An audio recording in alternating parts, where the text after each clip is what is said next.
Hi, how you doing? Japanese chisels. There's something you've got to watch out for when you're buying them online. Let me show you. Let's start with the fact that I bought this back in the mid-80s, this book. Japanese Woodworking Tools, Henry Lance, brilliant book. You need to get this book, I've got to tell you, because there's so much stuff out there on Japanese chisels that still isn't quite true. And in here, it's true. This guy had been researching, he was working with Japanese woodworkers and metalworkers for a number of years before he wrote this book. He knows what he's talking about. I want to show you this chisel here. The dark part you can see there is the soft steel, and the hard part is this edge here.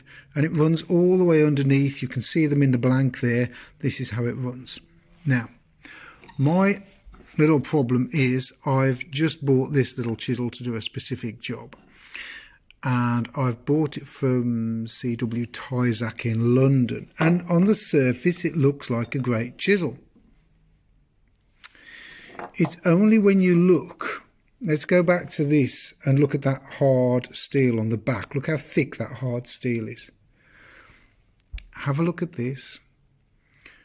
Look at how thin that hard steel is on the back. There's more on the side of the chisel than there is actually on the back. And my worry is that it might have already gone through the back, the steel, while they've done the grinding. So I'm going to return this chisel, and I'm going to ask them for another one that has got a much thicker back to it, because at the end of the day, when you're flattening the back of a chisel and when you're sharpening, that little bit there isn't going to take long to get through. It's probably 3/4 of a millimetre as we're looking at it, and it's probably, the thickness there is probably only 1/2 millimetre, and I need a better chisel than that. So it's going back to Tyzac's in London, and we'll see if they'll send me a new one.